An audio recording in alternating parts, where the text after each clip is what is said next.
बिस्मिल्लाहिर्रहमानिर्रहीम। आज का हमारा टॉपिक है what is intelligence and level of intelligence. Intelligence जहानत को कहा जाता है। इसकी बेशुमार डेफिनेशंस हैं। इसकी ये भी एक डेफिनेशन है कि अगर कोई बच्चा अपने आप को किसी नए माहौल में आसानी से एडजस्ट कर ले तो हम कहेंगे कि ये इंटेलिजेंट है। इसी तरह अगर कोई बच्चा अपने आप को किसी नए माहौल में एडजस्ट ना कर पाए तो हम कहेंगे कि ये इंटेलिजेंट नहीं है।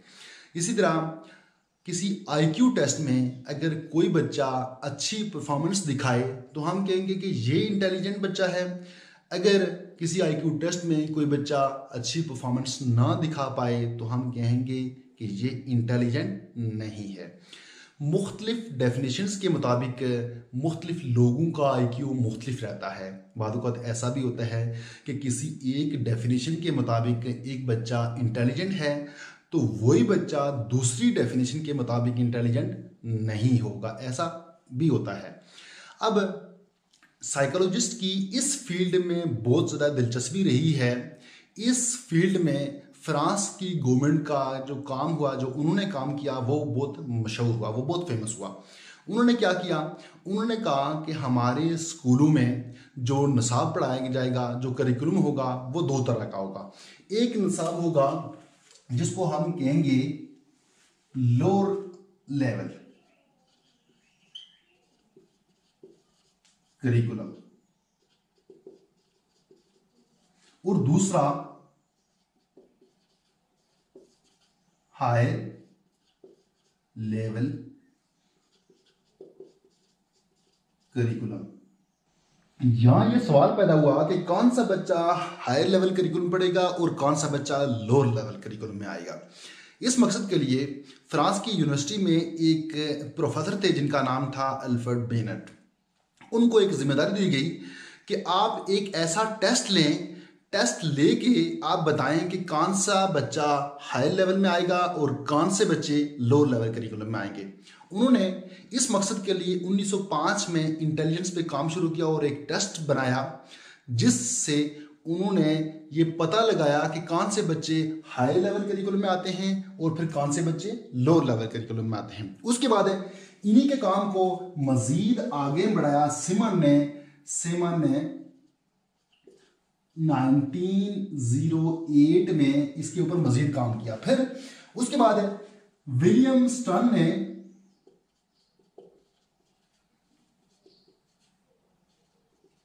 1913 में एक फार्मूला तैयार किया आईक्यू का, जो फार्मूला है हमारे पास IQ is equal to mental age divided by chronological age. इस फार्मूले के ऊपर हमने एक वीडियो बनाई हुई है और ये भी बताया हुआ है कि कौन सा हम कैसे आईक्यू को मेजर कर सकते हैं, मेंटल एज क्या है, क्रोनोलॉजिकल एज क्या है। बहुत डिटेल में ये तमाम चीज़ें बताई हुई हैं। अगर आपने वो वाली वीडियो नहीं देखी तो उस वीडियो को आप मस्ट वॉच करें। क्या है वो सिर्फ आईक्यू फार्मूले के ऊपर बनी हुई है। अगर आपको हमारे वीडियोस लेक्चर की बुक चाहिए तो हमने एक बुक तैयार की हुई है ITL it's time to learn education pedagogy के नाम से। अगर आपको ये बुक चाहिए तो आप ये बुक हमसे ऑनलाइन मंगवा सकते हैं। इसकी डिटेल वीडियो के लास्ट पे दी जाएगी। और इसके बाद हमारा जो आज का टॉपिक है वो आईक्यू फार्मूला नहीं है। अगर आपने ये चीज़ समझनी है, इसकी मेजरमेंट कैसे होती है वो समझना है तो आप हमारी पीछे वाली वीडियो, लास्ट वीडियो देख सकते हैं जो आईक्यू फार्मूला के नाम से है। आज का हमारा टॉपिक है लेवल्स ऑफ इंटेलिजेंस, जो हमने आज डिस्कस करने हैं। इंटेलिजेंस को 8 डिफरेंट लेवल्स पे डिवाइड किया गया है जो बच्चों के सीखने पर असरअंदाज होते हैं। अकॉर्डिंग टू लर्निंग 8 लेवल्स ये हमने नोट किए हुए हैं जो बच्चों के सीखने पर असरअंदाज होते हैं। सबसे पहले हैं इडियट्स। ये बच्चे 0 to 19 IQ के हामिल होते हैं और ये बच्चे माजूर बच्चे होते हैं। इनमें सीखने की सलाहियत बिल्कुल भी नहीं होती। इसके बाद नंबर 2 है इम्बेसाइल्स। इम्बेसाइल्स ये बच्चे 0-20 से लेके 49 तक इनका IQ होता है और इनमें सीखने की सलाहियत बहुत बहुत ही कम होती है। और इन बच्चों को स्पेल याद करवाना, बेसिक मैथमेटिक्स समझाना, अर्थमेटिक वगैरह उनको समझाना फजूल होता है। क्यों कि इनमें सीखने की सलाहियत इंतहाई कम होती है। इसके बाद जो नंबर 3 पे है वो है मोरान्स। ये बच्चे 50 से 69 यानी 50 से 59 IQ के हामिल बच्चे होते हैं और ये बच्चे थोड़ा बहुत सीखने की सलाहियत रखते हैं। अगर कोई टीचर अपनी पूरी कोशिश से इनको समझाएगा, इनको सिखाएगा, इनको रीडिंग, इनको बेसिक अर्थमेटिक, तो फिर भी ये बहुत ही मामूली हद तक सीख पाएंगे, उससे ऊपर ये नहीं जा सकते। इसके बाद नंबर 5 है border line intelligence. Border line intelligence में बच्चों का IQ 70 से 79 तक होता है। आमतौर पे जिन बच्चों का IQ बिलो 75 होता है उनको रूटीन वर्क में सीखने में बहुत ही दुश्वारी पेश होती है। और अगर इन बच्चों को सिखाने की कोशिश की जाए, ये रूटीन वर्क में अगर क्लास में दूसरे बच्चों के साथ चलने की कोशिश करें तो इनको बहुत ज़्यादा मेहनत की ज़रूरत होती है और इनके साथ टीचर और पेरेंट्स को भी ज़्यादा मेहनत करनी होती है, तब जाके इनकी लर्निंग होती है। इसके बाद नंबर 5 पे है डेल एवरेज। इन बच्चों का IQ 80 to 89 होता है और ये बच्चे एवरेज या फिर ब्राइट बच्चों के साथ चल तो सकते हैं, मगर चलते हुए इन्हें बहुत ज़्यादा दुश्वारी का सामना होता है। ये इन बच्चों के वालिदैन को चाहिए कि इनसे कोई बड़ी उम्मीद ना रखें। अगर वालिदैन इनसे कोई उम्मीद रखेंगे कि ये बच्चा बहुत टॉप करेगा या फिर क्लास में पहली पोजीशन लेगा या फिर एक अच्छी जगह वो एक अच्छी सीट लेगा, तो अगर वालिदैन इस तरह की कोशिश करेंगे, इस तरह की उम्मीद रखेंगे, तो वालिदैन पर भी मनफी असरात पर मरतब होंगे और इसी तरह बच्चों पे भी मनफी असरात मरतब होंगे।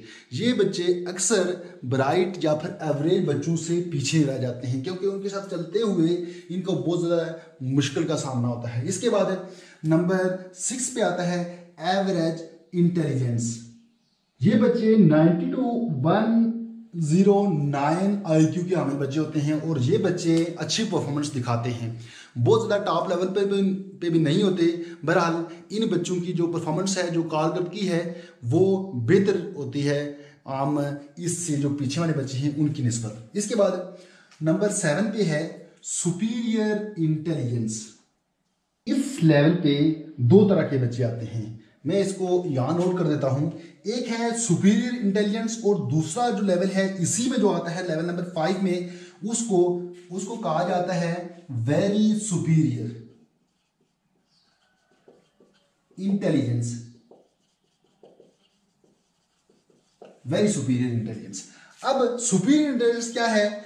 इस IQ जो इस इंटेलिजेंस के बच्चे हैं उनका IQ होता है 110 to 119, 110 से 119 तक। इन बच्चों को सिर्फ डायरेक्शन की जरूरत होती है। ये क्या करते हैं, टीचर को क्लास में कोई खास एफर्ट की जरूरत नहीं होती, बल्कि वो सिर्फ डायरेक्शन देता है तो ये बच्चे खुद ही अपना काम कर देते हैं। ये बहुत बेहतर परफॉर्मेंस शो करते हैं और बहुत टॉप लेवल पे भी चले जाते हैं। और इसके बाद एक और है वेरी सुपीरियर, जो मैंने यहाँ नोट कर दिया है। वेरी सुपीरियर में जो बच्चे हैं इनका IQ होता है 110 से 119 से 120 से 139 तक। ये बच्चे सेल्फ डायरेक्शन होते हैं। इनको डायरेक्शन की जरूरत भी नहीं होती। ये क्या करते हैं, ये खुद ही डायरेक्शन का तयन करते हैं, खुद ही तख्लीकी सलाहियतें होती हैं इनमें, खुद ही ये काम करते हैं। टीचर को इनसे कोई ज़्यादा इनको बताना नहीं पड़ता कि आपने ये वाला काम करना है, आपने ये ऐसे करना है, आपको मैं इस तरह उसको ताकि वो डायरेक्शन भी नहीं दे रहा होता इन बच्चों को। ये खुद से चले जाते हैं, पीछे वाला काम दे के, पीछे वाला क्लास वर्क दे के, पीछे वाला लेक्चर देखे, ये नेक्स्ट लेक्चर पे, नेक्स्ट क्लास पे खुद ही चले जाते हैं। डायरेक्शन का तयन भी खुद ही करते हैं। इसके बाद जो इम्पॉर्टेंट लेवल है, जो बहुत जिन बच्चों का IQ बहुत हाई होता है, वो हैं गॉड गिफ्टेड यानी गिफ्टेड चाइल्ड। इन बच्चों का IQ 140 एंड अबव होता है, यानी 140 या फिर 140 से ऊपर तक होता है। ये बच्चे क्या होते हैं, इन बच्चों में किसी चीज़ को, किसी सीखने की ख्वाहिश का एक तरह से लावा उगल रहा होता है। ये तख्लीकी सलाहियतों के मालिक होते हैं। ये खुद एक अपनी सिमत का तयन करके खुद चले जाते हैं। ये टीचर पर डिपेंड ही नहीं करते, ये पेरेंट्स पे डिपेंड ही नहीं करते, बल्कि जो भी नई चीज़ इनके सामने आती है उसको सीखने की कोशिश करते हैं, उसको समझने की कोशिश करते हैं। और इन बच्चों का IQ 140 एंड अबव होता है और 187 के फिगर को भी टच करता है। अब इंटेलिजेंस के ऊपर मैंने एक शॉर्ट सी वीडियो बनाई, उम्मीद करता हूं कि आपको इसकी समझ आ गई होगी। तो इसके बाद मिलते हैं दूसरी वीडियो में, वहां हम किसी दूसरे टॉपिक को डिस्कस करेंगे। तब तक के लिए अल्लाह हाफिज़।